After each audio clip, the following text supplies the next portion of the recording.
Hey everyone, Gil here at GrayManPrepping. On this episode of Your Prep for Today, we're going to be talking about hygiene and sanitation for babies.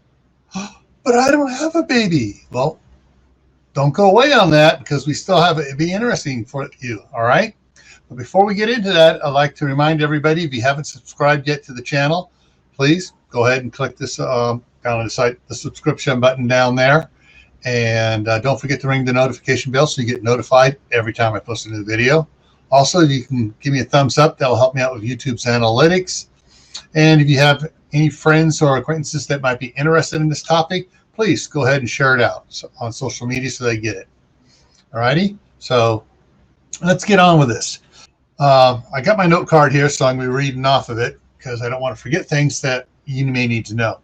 First of all, you say, well, I'm too old to have babies and stuff, so we don't need to worry about that. Do you have kids?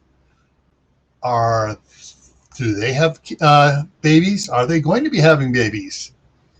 Is there some slight chance if after the balloon goes up, or whatever you want to call it, you might be saddled with somebody's baby?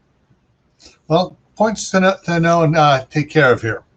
First of all, what pops to mind when you think of hygiene and sanitation for babies?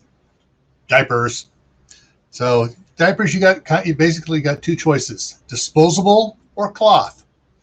And if you have cloth diapers, it means you're going to have to wash it, which means you're going to need bleach for those loads to sanitize it.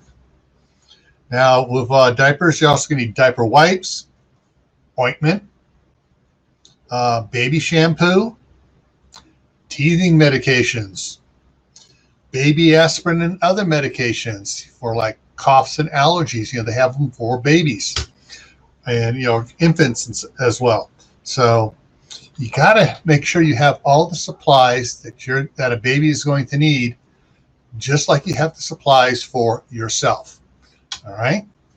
And that's one of the important things that most people forget. They don't take into account exactly what all a baby is going to need. Now, besides what I just listed here for sanitation and hygiene, well, this kind of fits under the hygiene, keeping them clean and everything.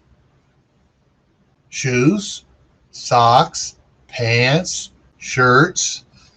All right. So some more stuff there you need to look at. The last time we had babies in the house for us, my youngest is almost 22 now.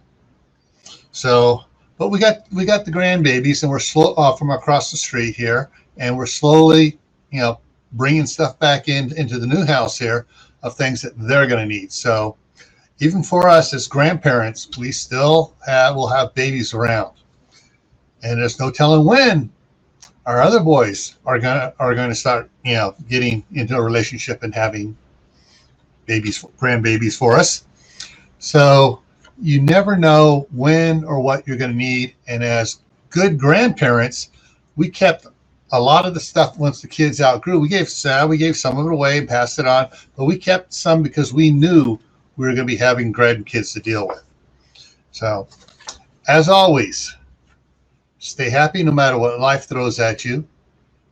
Stay safe. Don't do anything foolish. And most importantly, stay prepared. All right. And I'll see you in the next video.